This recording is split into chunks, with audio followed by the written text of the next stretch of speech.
Aparecida Rodrigues, estou representando a Casa Espírita Maria Madalena, Planaltina DF, fica situada ali na Vila Vicentina, e é um prazer falar um pouquinho com vocês.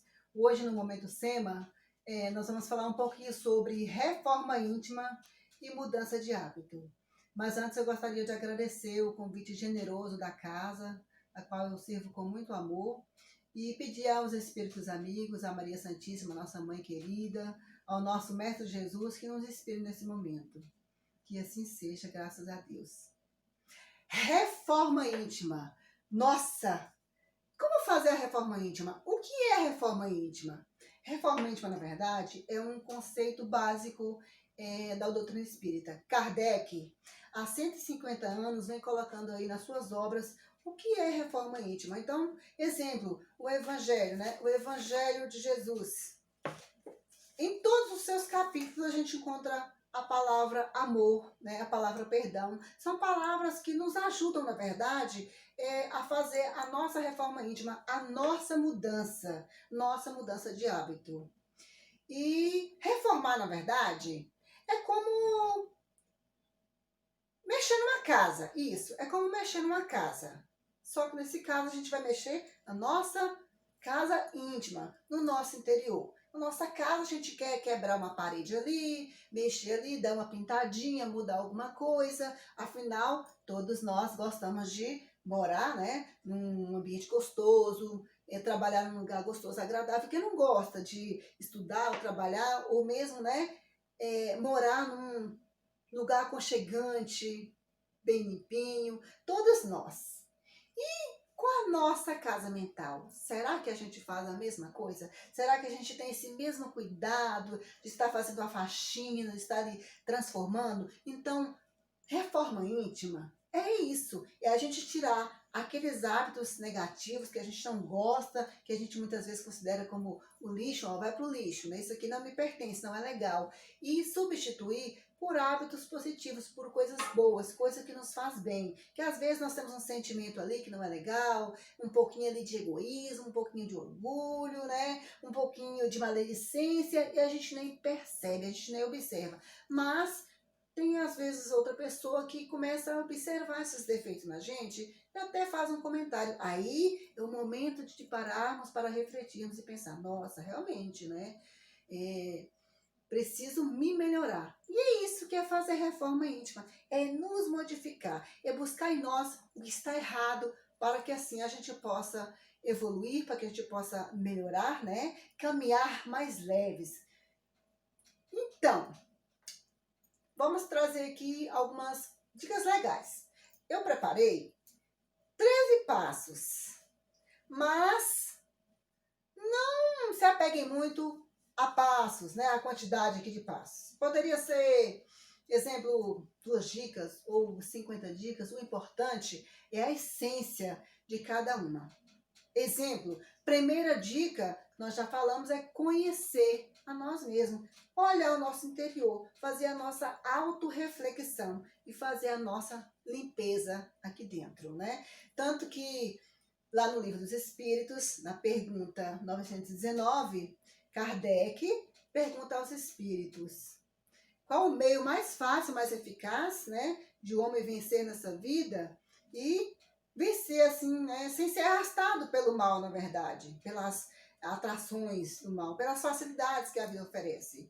Os espíritos respondem: conhecer a si mesmo, ou seja, conheça você por dentro, para você começar a fazer a sua mudança interior. E Santo Agostinho, nessa mesma questão, né, um trecho mais abaixo, ele vem aí, ó, nos recomendando que, na verdade, a resposta sábia é do Santo Agostinho, né? Um sábio falou disse: conhecei a si mesmo. Santo Agostinho responde: fazei o que eu fazia quando vivi na terra.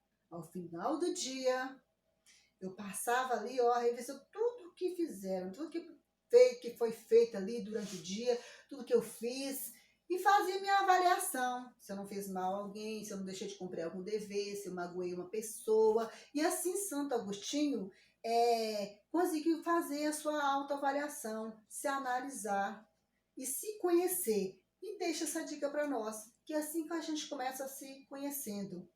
vendo, né? Será que eu fui egoísta demais? Será que eu ofendi alguém? Nossa Senhora, será que aquilo que eu fiz hoje foi legal? Então a gente começa a avaliar e ver o que nós a gente precisa lá ó, tirar, jogar fora, né? Jogar lá para o lixo. E aí o segundo passo é ter consciência. A gente precisa ter consciência que nós precisamos mesmo nos transformar, que a gente precisa sair do comodismo, da obsessão, que muitas vezes a obsessão é a obsessão do sofá, né? Da gente não querer sair do lugar, não querer se transformar, não querer mudar. É termos consciência. Quanto tempo a gente perde aí sem ter consciência que nós precisamos sair, né? Desse estado de comodismo e tentar nos melhorar. Ou, né, de alguma forma, quando nós melhoramos o nosso ambiente, nós melhoramos a convivência com a nossa família e a gente melhora a vida de outras pessoas. Então, a partir do momento que a gente tem consciência que a gente precisa mudar, aí a gente começa a dar passos mais largos. Terceira dica, vontade.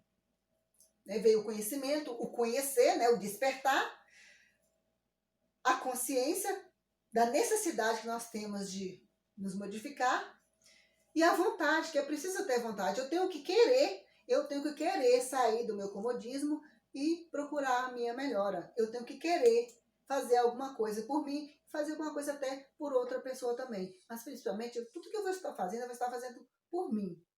Quando eu pratico a caridade, a quem eu vou estar ajudando primeiro? A mim. Porque eu estou sendo caridosa comigo mesmo, levando a caridade a outra pessoa. Então, a vontade, sabe? De ser persistente, de querer. E a honestidade. Uai, Cida, mas como assim? Honestidade? Sim. Sabem por quê? Porque às vezes nós somos muito desonestos com nós mesmos. A gente gosta de ser muito flexível, né, com a gente e inflexível com o outro. Nós somos desonestos conosco mesmo porque às vezes a gente quer colocar ali, ó, panos quentes, colocar aqueles erros nossos embaixo do tapete, né? E fingir que nós não estamos vendo nada. A partir do momento que nós somos honestos com nós, realmente, eu errei, né? Realmente eu pisei na bola, foi feio. Então, vou ser honesto comigo mesmo, vou admitir que a partir do momento que a gente admite que a gente erra, a gente começa a quebrar, então, aquele danado daquele orgulho, né? Que não nos deixa ser honesto conosco mesmo. E aí, sendo honesta, a gente começa, ó, embala, né? Não julgar. Nossa, mas as dicas estão pesadas? Não, estão legais. São dicas que realmente nos ajudam a nos melhorar dia após dia. E é isso que Jesus quer de nós. Que a gente melhore, que a gente progrida.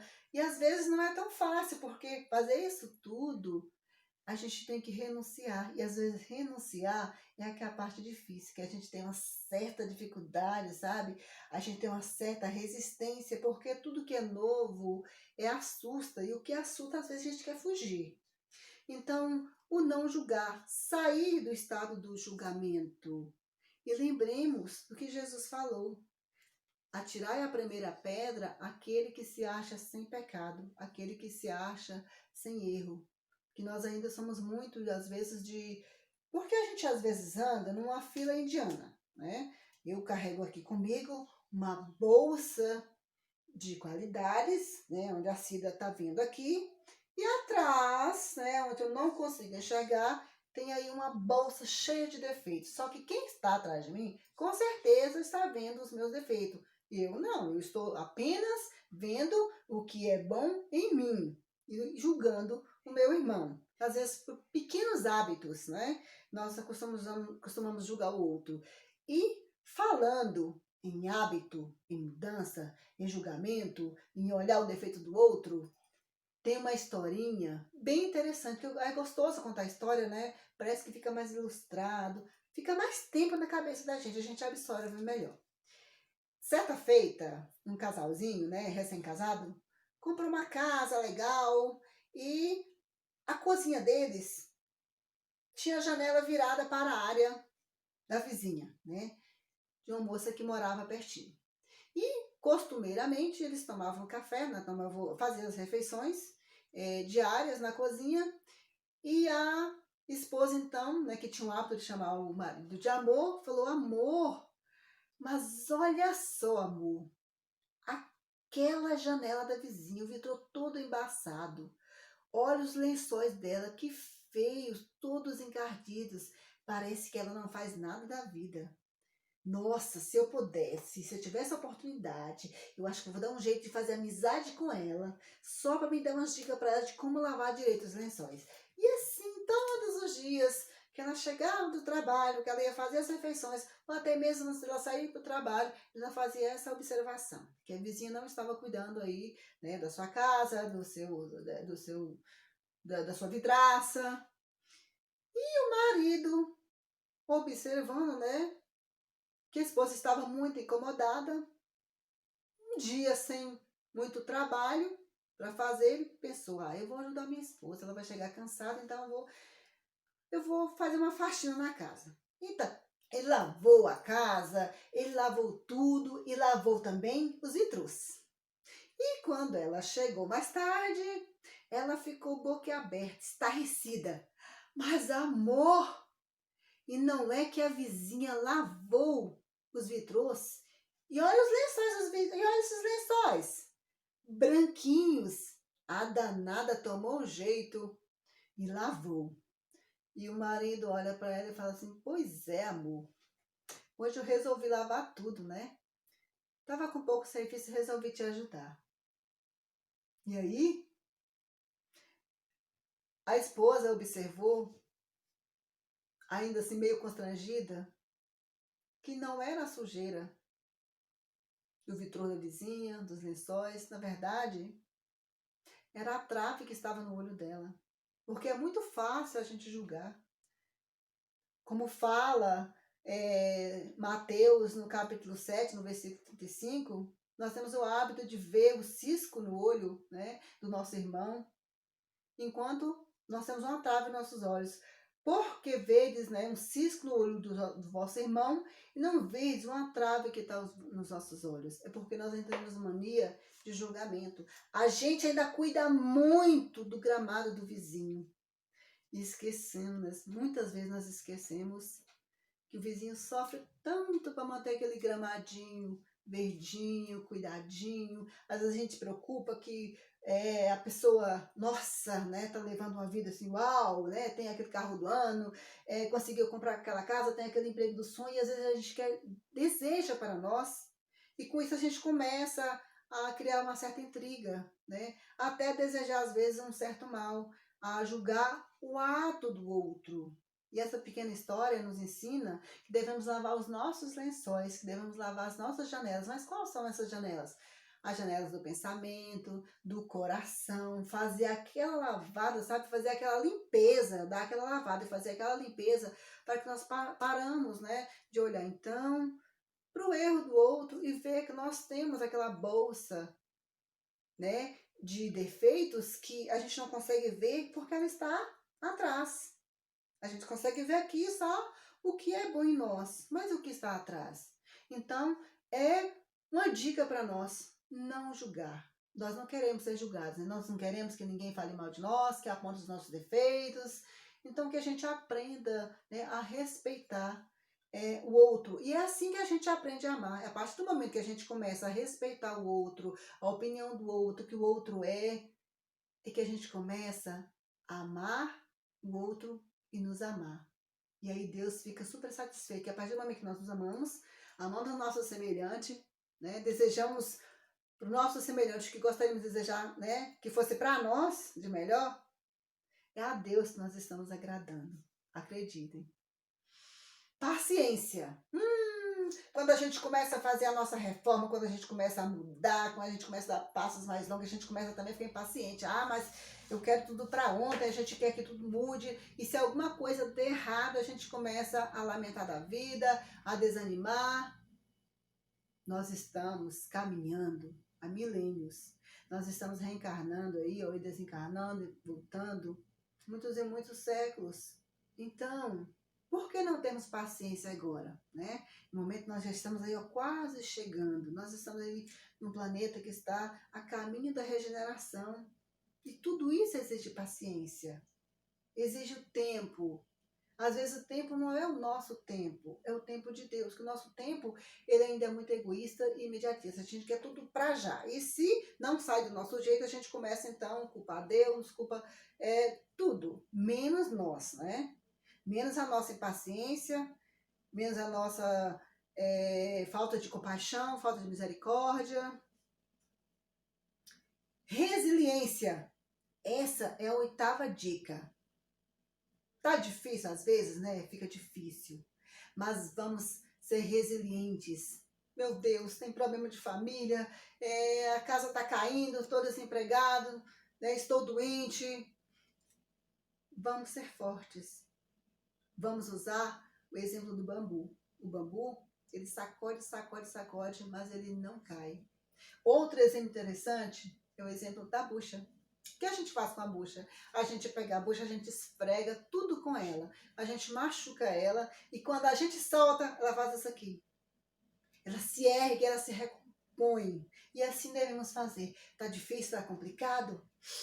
Vamos respirar fundo, nos recompor e seguir em frente, porque a vida continua, né? E há muitas coisas para a gente vivenciar no futuro.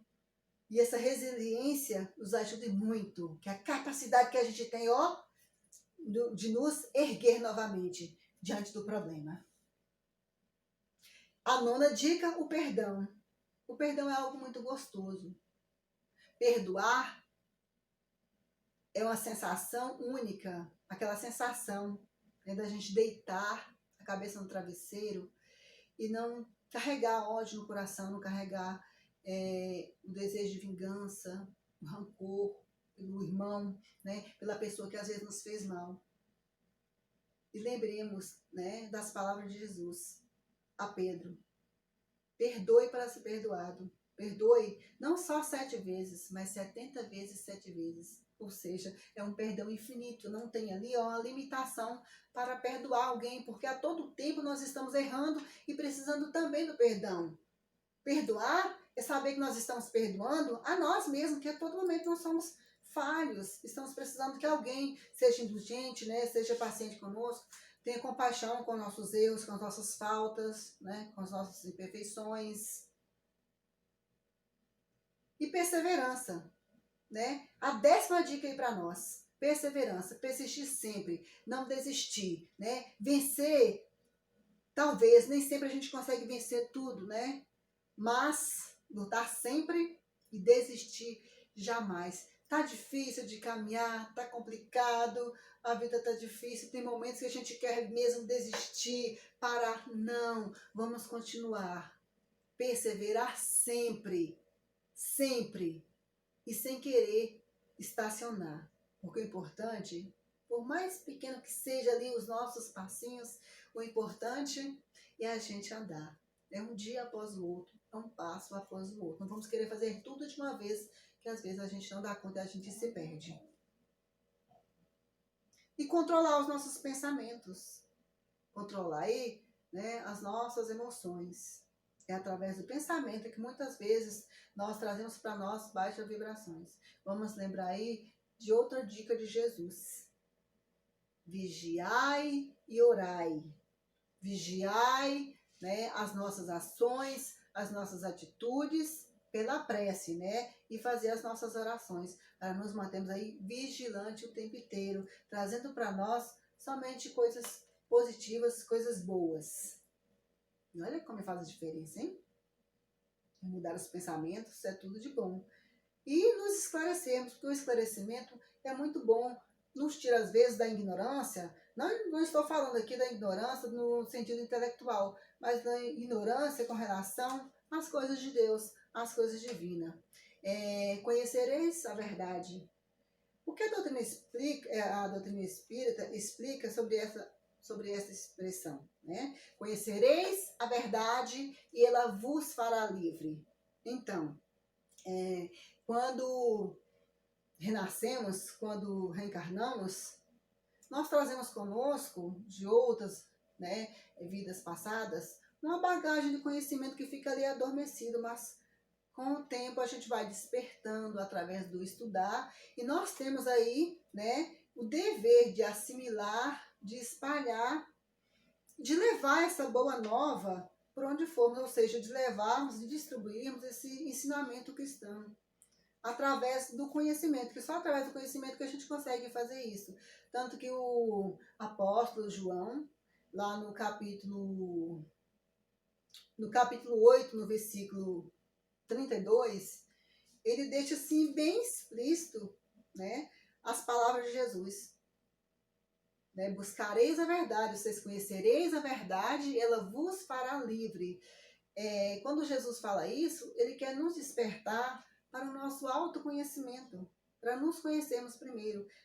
Na teoria, né, nós aprendemos muito, graças a Deus, mas tão pouco às vezes a gente passa esse conhecimento teórico para a nossa prática diária, ou seja, para nossa vida cotidiana. E a partir do momento que a gente reconhece, que a gente começa a se esclarecer, nós sentimos então a necessidade de estar aí multiplicando esses ensinamentos e principalmente de estar colocando em prática, que é o momento que, né, que a gente entende que Deus, né, que Jesus está nos chamando em particular, né, nos orientando e nos mostrando o caminho a seguir. E olha a nossa responsabilidade com relação ao estudo, que não é só para nós. Ou então seria, né, como fala Jesus no Evangelho, que eu realmente não consigo lembrar o capítulo agora, que não coloqueis a candeia, né, embaixo do alqueire, ou seja, não pegar os nossos conhecimentos e abafar, mas sim deixar eles visíveis para que todos possam beber esses conhecimentos. E a doutrina espírita tem, né, vastas obras que nos esclarecem, nos faz entender do porquê, né, eu estou aqui, de onde eu vim, para onde eu vou e por que eu sofro tanto. Por que eu passo por tantas dificuldades? Kardec tem aí, né, o Pentateuco, que nos ajuda muito. São muitas obras espíritas que a gente pode estar aí fazendo autoanálise. E toda obra que a gente lê, né, tem algo que nos faz reviver, nos faz transformar, que ajuda na nossa reforma íntima. E o 13º e último passo, última dica, essa é bem legal.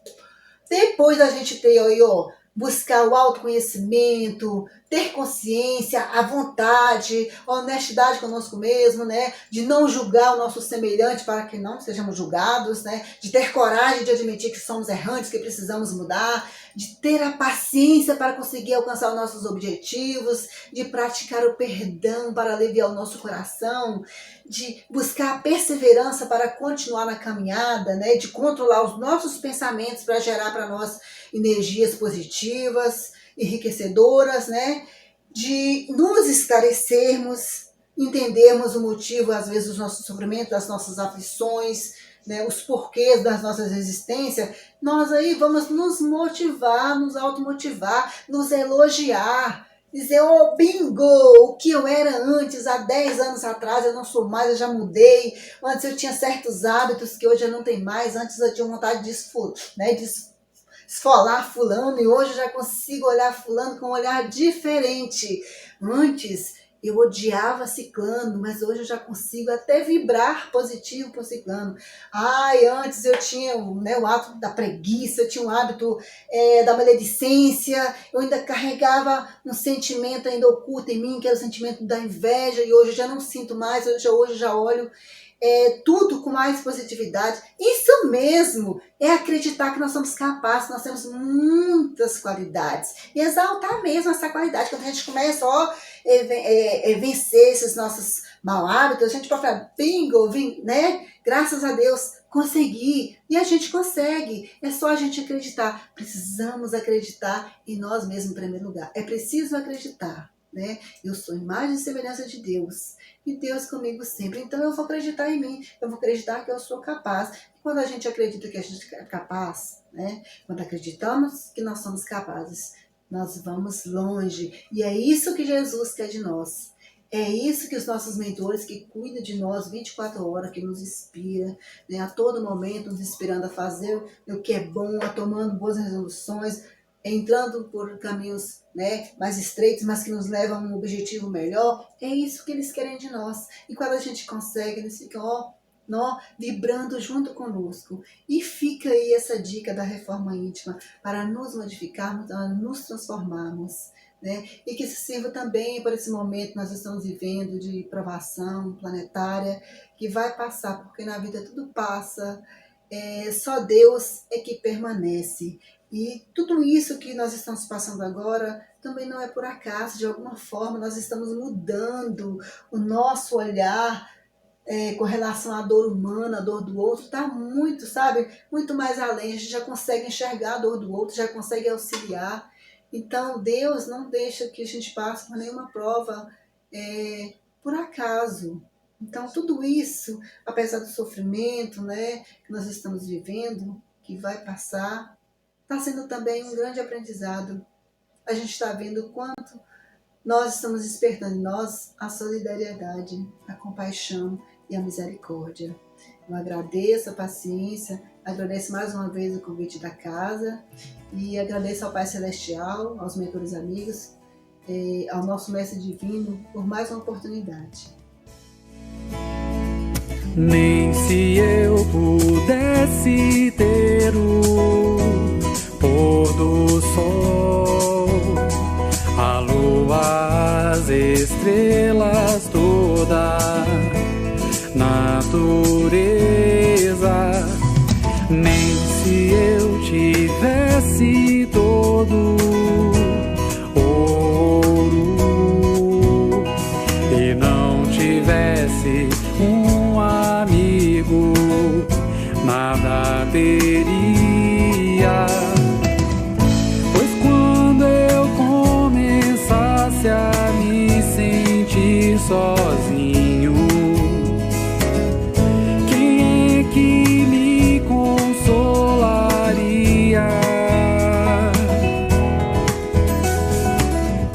Mas Deus é bom, botou você em meu caminho, pra que não falte a alegria. Você vai estar para sempre dentro do meu coração.